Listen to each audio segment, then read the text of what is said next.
gjithë mund gabojnë, okej, por ai duhet të korrigjojë vetveten duke u larguar dhe pse jo duke kërkuar falje, sepse të gjithë kemi të drejtën, në një farë ai ka drejtë të thotë pse më paragjykojnë, unë po mundohem për mirë, por kështu e shikoj me kokë poshtë, mendoj që gota e mban ujin me kokë poshtë, nuk e mban me kokë lart. Kështu është shef e majta në përgjithësi, edhe ekonominë e majta asnjëherë e shkatërron, nuk e lërton. Edhe dakord, por përderisa të gjithë e shikojmë që po shqiptarët janë zhbarë, udhëheqëse në gjitha vendet e Evropës, është për fat keq në fjalë, të vjen keq, shëndetësia është mizerabël, pra që do thotë nuk vlerësohen jetët e njerëzve. Dhe sigurisht, duke mos patur ekonominë, nuk mund vlerësosh jetët e njerëzve. Nuk një pyetje kam, a mund të jetë më i lumtur kryeministri shqiptar se sa një biznesmen gjerman apo amerikan? Unë mendoj që jo. Sepse kur del ke porta e shtëpisë dhe ti shikon një mizerabilitet, plera, shikon njerëz të varfër, shikon njerëz të veshur me 15.000 lekë të gjithë nga koka te këmbët, që mund t'i kushtojnë rroba. Një njeri me fjalë duhet ndiej keqardhje. Dhe në këtë kontekst nuk besoj që se lumturia këto ka, parametrat e lumturisë këto janë. Kështu që mendoj se biznesmeni gjerman apo amerikan jeton është më i lumtur se sa një kryeministër në vendet e lindjes, apo se Maduro, apo se gjitha të vendet e lindjes, apo se edhe Putini që mbahet si kapu i tyre.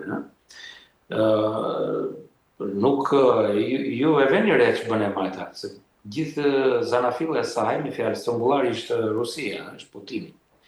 Vret miliona mira njerëz atje, edhe nuk i bën syritar. Edhe njerëzit si mund të ketë njerëz të lehtësitur që mund ta mbështesin kur ai vret njerëz për ditë. Më ka logjikë kjo, për çfarë bën luftën me atë në Ukrainë? Pse qytetarët, zoti Roshi, pse qytetarët, e kthejmë në vendin tonë, pse qytetarët zgjedhin akoma të votojnë zotin Rama dhe jo ndoshta një parti tjetër, nëse këtu është krijuar e gjithë kjo situatë, pra ashtu si ne e dim deri më tani?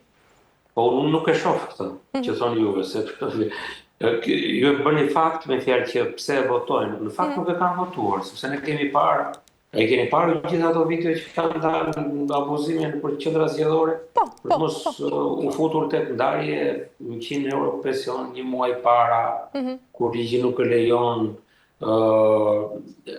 ka bërë shpërndarje të shumë parave të buxhetit të shtetit në interes të zgjedhjeve, ku me ligj është ndaluar 3 muaj para ditës së zgjedhjeve.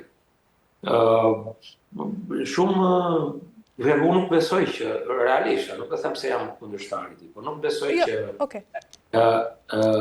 zoti Rama është nga ata njerëz që bën zgjedhje të lira. Jo se në përgjithësi e majta nuk e dëshiron lirinë e njerëzve demokracinë, sepse kërkon pushtetin. Shiko, e vetmja gjë që mundohen të bëjnë të majtët në gjenezën e tyre është ata jetojnë nëpërmjet pushtetit, nuk jetojnë nëpërmjet kapitalit, nëpërmjet lirisë, domethënë pra, i sfidon liria.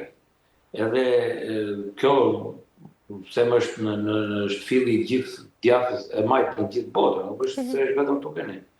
Kështu që përderisa nuk ka bërë zgjedhje lira, ne vajtëm 30 vjet dhe nuk janë bërë zgjedhje lira asnjëherë në Shqipëri. Nuk është thjesht që ti vetë edhe hedh votën atje. Ato janë votimet. Puna është që askush nuk ka besim që janë bërë zgjedhje. Për shembull, sidomos këtë radhë, me qindra mira video, mesazhe, bote krimi, e zhytur në po ç'pun kanë, qoftë edhe një trafikant, ç'pun ka trafikanti me vota. Pra do thotë që këtu kur tjetri ka 3 milion euro shishe vere, kantin vere, që nuk i ka një, po themi, në një muze, për shembull të një vendi që prodhon verë, mund të ketë qyteti. Kaq, mund të ketë kryetari i bashkisë, bashkia, jo kryetari i bashkisë, po bashkia.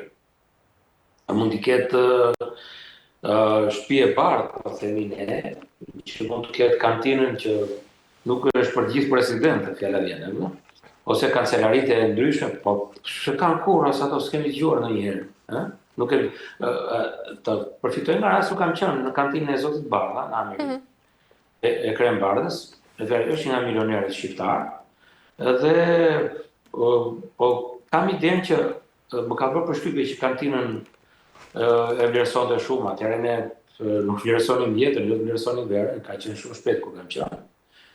Dhe nuk besoj që e kishte këtë vlerë. Kur unë e pyesja sa bën një shishe verë, më thoshte bën deri në 1.000 euro. Kaq, po 33.000 euro, jo, 30.000 euro, 33.000 euro shishe verës, jo, s'ka qenë.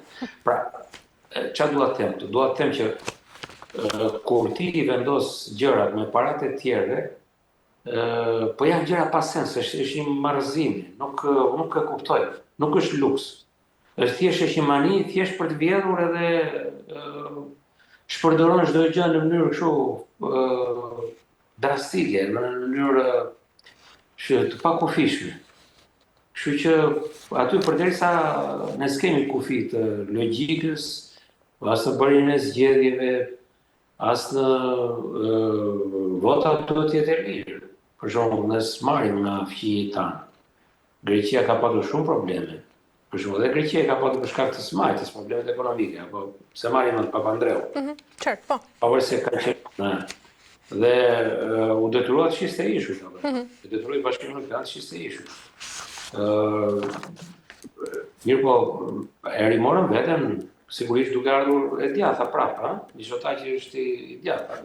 E ka rimarrë veten ekonomia greke, mirë po grekët nuk i vjedhin vota. Se, shiko, nëse do jetë, do t'ishte, për shembull kështu, çdo kryeminist në çdo vend të botës, nëse s'do të bësh kryeministri vjen me sfidën e demokracisë, sepse ne kemi ikur nga rendi socialist. Nëse do të ndërtosh rendin kapitalist për ta ndërtuar sa më mirë, për të shërbyer qytetarët vetëm me demokraci, vetëm me lirinë e qytetarëve, nuk ndërtohet ndryshe. Kjo është thelbi i këtij sistemi. Dhe konkurenca midis kryeministëve bëhet mbi gradët e lirisë që ata sjellin në sistemin demokratik. Nuk bëhet kështu, unë jam kryeministër, po të duash, e mban të rjetën pushtetin, çdo kryeminist. Edhe Berisha nëse me që ti referohemi, që është pjesë, është si thua lideri i opozicës, në 2013, po të mos donte ta lëshonte, po këtë lëshonte pushtetin. Do jemi dakord. Po kjo nuk do të thotë se shqiptarët e votojnë. Po qeveria me 5 media i ka atje. Edhe ne i dim atje të abuzuar që nga senatorët e gjitha me radhë, edhe mediat janë të mbytura në pasojat e korrupsionit.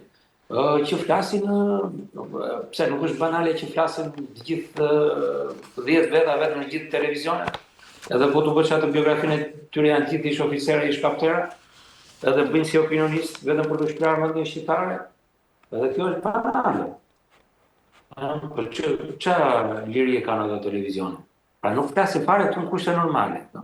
Kështu që përderisa sillin në kushte normale, nuk normaliteti kthehet vetëm me dorëheqjen e Ramës. Dhe unë them që një autokontroll i tij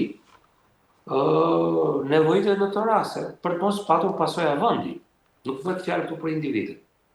E qartë. Mirë, Zoti Roshi, ishte tepër kënaqësi që ishe sot me mua. Faleminderit shumë për gjithë informacionet. Ju falenderoj shumë. Faleminderit. Jetë mirë. Mirë, të nderuar teleshikues, e mbyllim këtu dhe këtë pjesë të dytë, ishim me zotin Artur Roshi. Do të bëjmë një pushim të shkurtër dhe më pas rikthehemi tek gjeopolitika.